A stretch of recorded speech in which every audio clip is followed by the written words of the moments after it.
You are restless and cannot quite explain why. It is not fatigue, it is not sadness, it is not common stress, the kind that resolves with a night's sleep. It is something else. It is as if, over the last few weeks or months, you have perceived something, and this perception will not leave you in peace. You look at the news, at social media, at certain conversations at work, at what repeats itself within your family, and you feel a dissonance, as if the entire landscape had changed color, and you were the only one seeing this new hue. I will tell you what happened to you. I will explain why this causes such restlessness, and I will show you exactly what to do with this new capacity that has opened up within you, because it is not a problem. It is the beginning of a turning point that few get to live in its entirety. Stay with me until the end, because what comes in the next few minutes may reorganize the way you read your own life. There are three things happening to you at the same time, and they function as a diagnosis. The first is a new sensitivity to patterns. You have begun to notice repetitions where you previously saw only isolated events. The same phrase appears in 3 different places in the same week. The same emotion is pushed through distinct channels in the same period.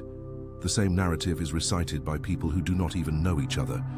Before, you would pass through this without registering it. Now, you no longer do. Each repetition bothers you as if there were a high-pitched sound in the background of the room that only your ears capture. You turn on the television during dinner, and you feel it. You scroll through a family group chat, and you feel it. You hear a canned phrase coming out of a co-worker's mouth, and you feel it. The discomfort is constant, even when you try to ignore it. The second thing is a dissonance between what is announced and what you live.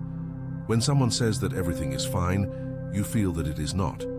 When someone promises an easy solution, you perceive the machinery behind the promise. Attention, you need to prepare now.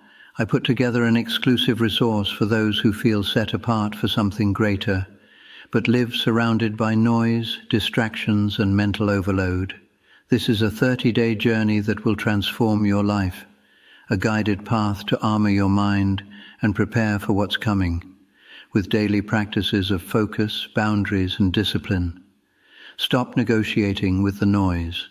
Learn to spot distractions before they control you and strengthen your mind. Also available in an immersive audio version.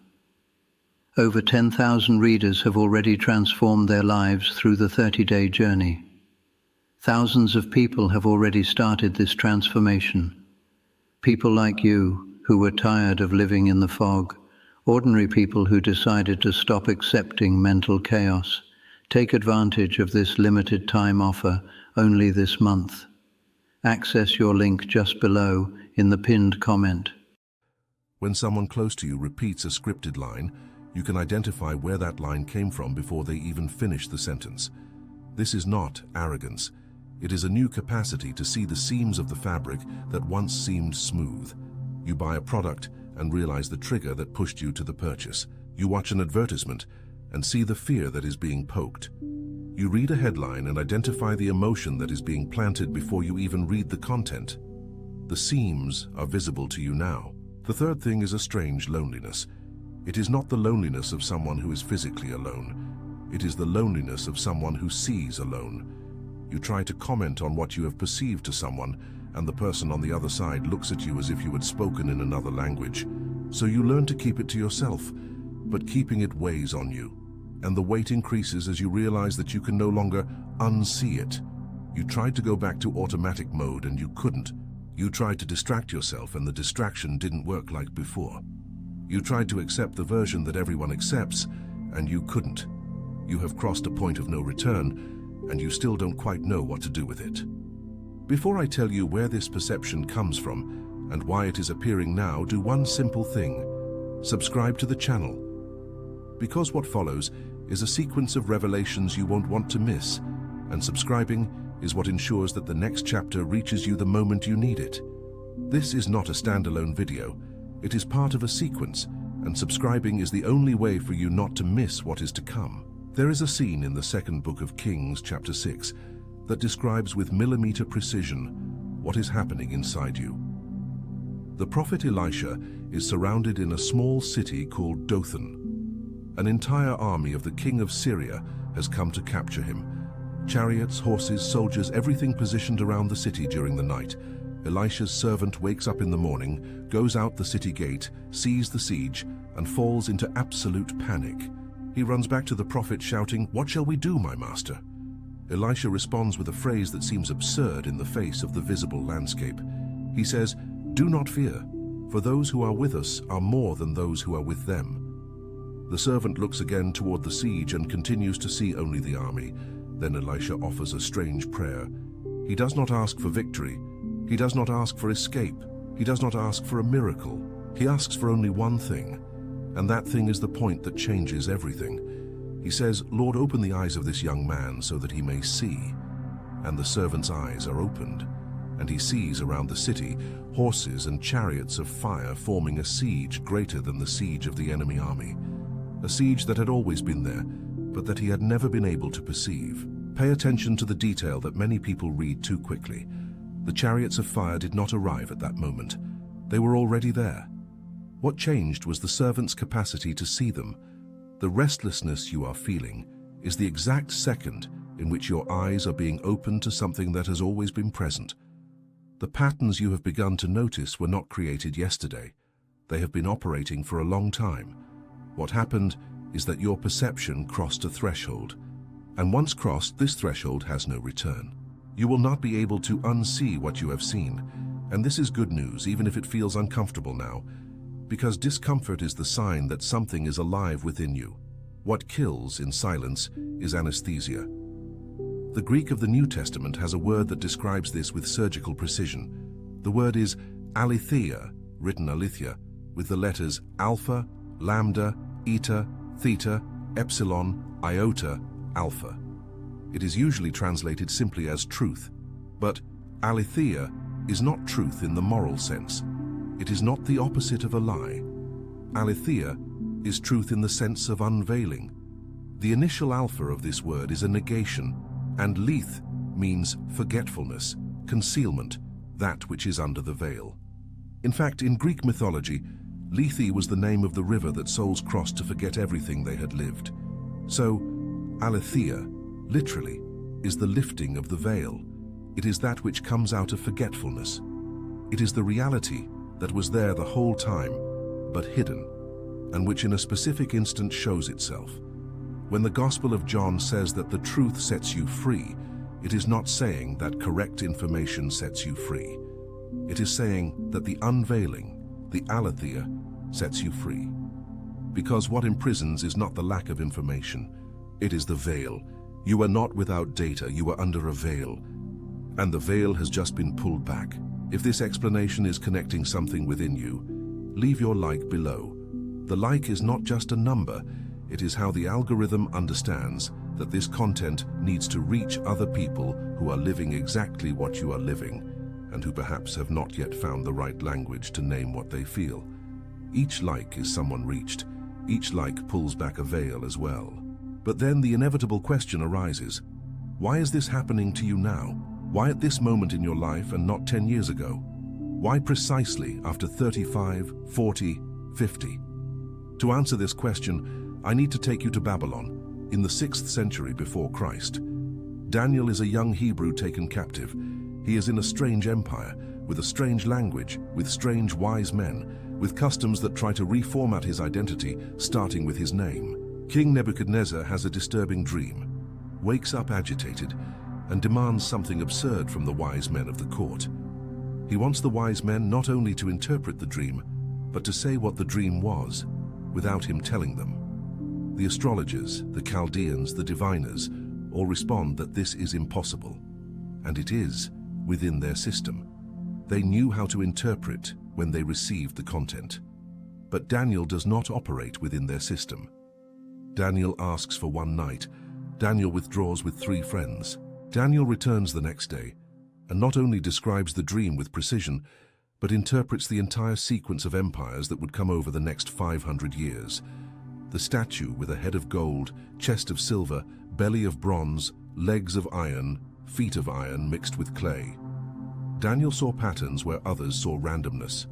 Daniel discerned times, and the book describes clearly why he had this capacity. It says that Daniel had been tested in small things before. The refusal to eat from the king's table, the insistence on praying 3 times a day, even when it could cost him his life. The faithfulness in details that seemed insignificant. Each of these small choices, each of these silent resistances, refined Daniel's capacity to see what others did not see. His perception was not a magical gift that fell from the sky on a good day. It was the result of a lifetime of small internal dissidences that trained him to recognize patterns. Your current perception is no accident. It is the accumulated result of every time you doubted the easy narrative, every time you felt a dissonance and did not silence that dissonance, every time you went through a phase of isolation and used that isolation to observe instead of to anesthetize yourself, every time you were betrayed by a shallow promise and instead of becoming cynical, became more attentive, every heartbreak that taught you to read between the lines, every professional frustration that showed you the invisible mechanisms that decide who rises and who stays, every night of poor sleep in which you lay thinking about something that no one around you was thinking about.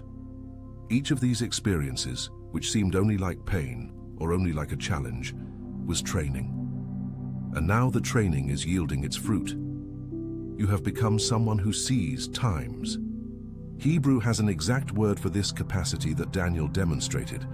The word is bin, written bain, with the letters bayit, yod, nun. It is usually translated as to understand, but the understanding of bin is specific.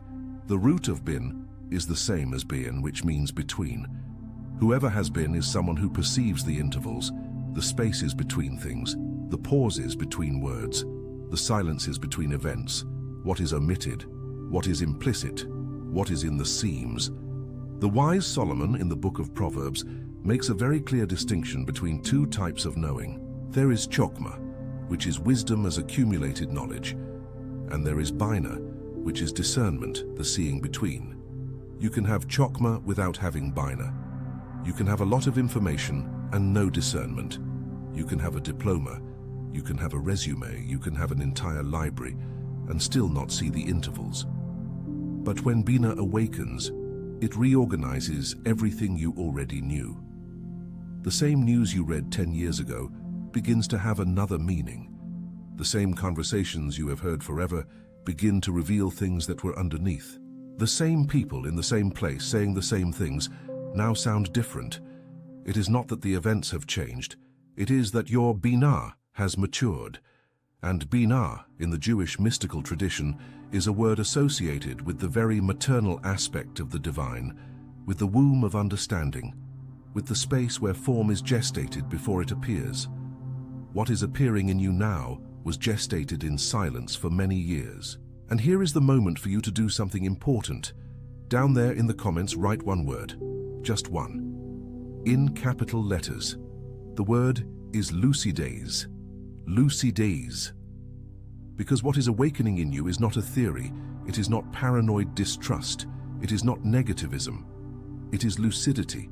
And when you write this word publicly, you are making a declaration. You are marking a moment.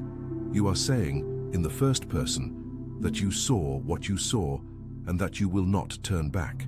I read each of these comments, and they serve as a map for me to understand who is here and what needs to come in the next episodes. Write lucides. This is your marker. But knowing that you are seeing and knowing why you are seeing is still not enough. There is a third element, and it is there that most people get stuck. There is a scene in the Gospel of Mark, chapter 10, that shows exactly this point. A man named Bartimaeus is sitting by the side of the road at the exit of the city of Jericho. He is blind, and he is a beggar. Both things together form his identity. For years he got used to being there, with his cloak spread on the ground, receiving what falls. He knew the sound of every step. He knew the time when the crowd grew. He already had a repertoire of gestures to get the attention of travelers. It was a functional system, limited but functional. One day he hears that Jesus is passing by, and something interesting happens. He does not ask Jesus to help him with the day. He does not ask for alms as he always did. He shouts something specific. "Son of David, have mercy on me." The crowd tries to silence him. The people around him tell him to sit down and stop shouting. But he shouts louder. Jesus stops. Jesus calls him. And here comes the detail that many people read too quickly. The text says that upon being called, Bartimaeus did 3 things, and their sequence is what matters. First, he threw off his cloak. Second, he jumped up. Third, he went. The cloak is not a decorative detail of the account. The beggar's cloak in that time was the social permission to beg. It was the uniform of his identity. Throwing off the cloak meant abandoning the identity that sustained the old life.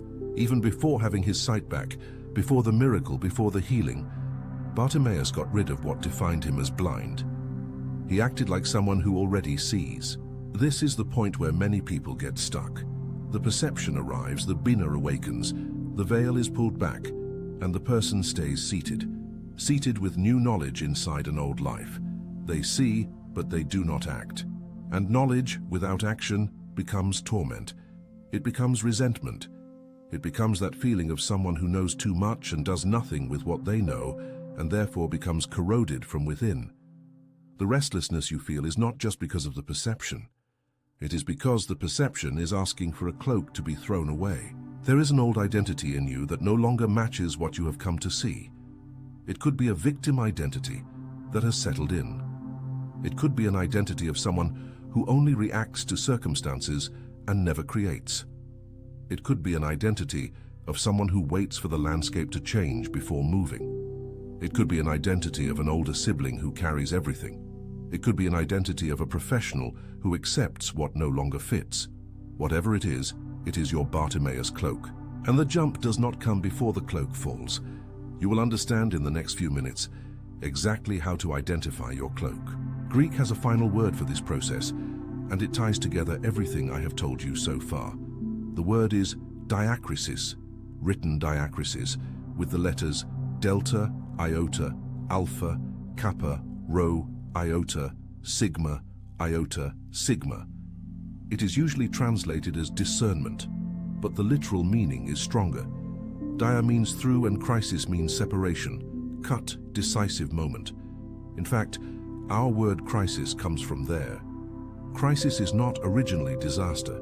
Crisis is the moment in which something separates from what it was stuck to. Diacrisis, then, is the act of cutting through, of separating with precision what was mixed, of dividing what seemed to be one thing and showing that they were two. The first letter to the Corinthians, chapter 12, lists diakrisis as one of the gifts of the Spirit. And the letter to the Hebrews, chapter 5, says that spiritual maturity is recognized in those who, by practice, have their senses exercised to discern good from evil. Note the verb, exercised. Diakrisis is not a mystical clairvoyance that falls from the sky without warning. It is a trained capacity to cut through the apparent fabric and see the separate fibers. It is exactly what is happening to you. Each pattern you perceive is a cut. Each dissonance you name is a separation. Each time you feel that something sounds false, even without knowing how to explain rationally why it is the diakrisis working. And what is asking for passage now is the practical side of this capacity. Now the concrete question. What does one do with this? How does one live after the veil falls? I will give you 3 internal postures. They are not quick techniques. They are not motivational tricks. They are postures. And each of them resolves a specific trap into which people with awakened perception tend to fall. And in these traps, they exhaust themselves and return to the previous mode, more tired than before. First, do not turn your lucidity into a performance. The first temptation of those who have begun to see is to prove to everyone that they are seeing. You post, you comment, you confront, you want the people close to you to recognize what you have recognized. You send audio messages explaining, you share links, you try to open others' eyes by force. This exhausts you and almost never converts anyone. Daniel did not summon the wise men of Babylon for a public debate. He withdrew, prayed, returned, spoke at the moment he was asked. Elisha did not go around publishing that he saw the chariots of fire. He treated that as an internal base of operations.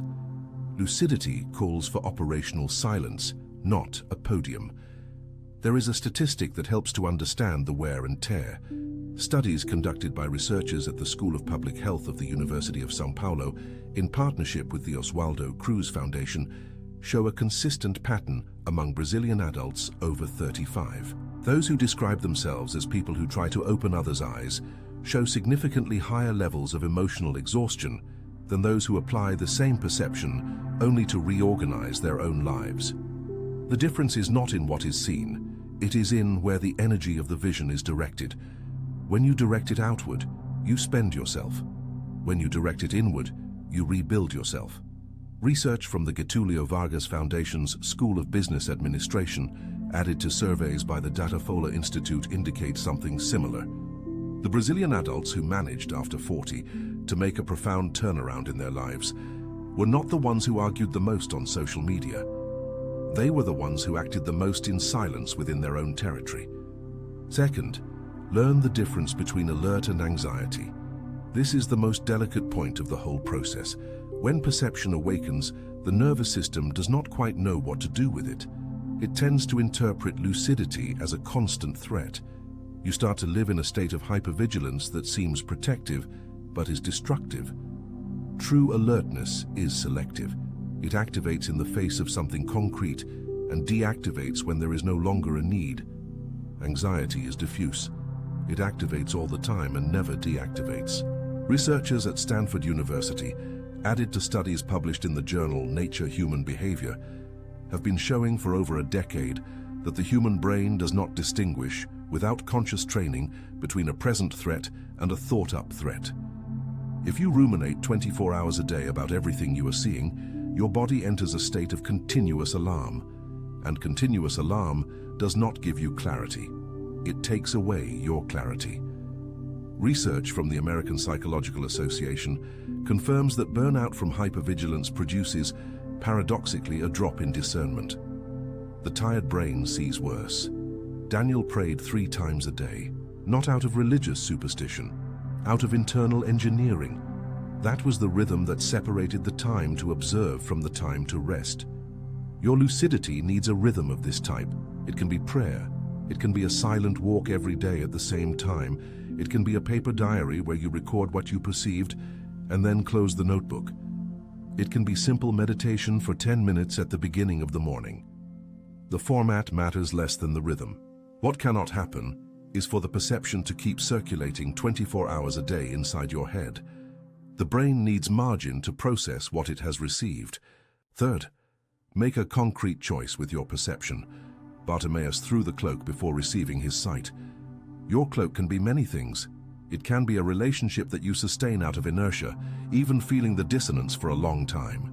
It can be a job where you are complicit in small things that you know are not clean.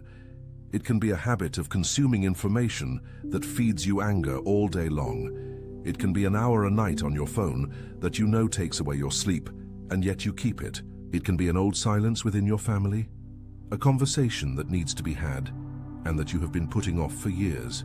It can be a financial posture that puts you in repeated cycles. The cloak is that which in your life still functions as the uniform of the identity you are leaving behind. You don't throw everything away at once. You choose one cloak, just one, and you get rid of it this week.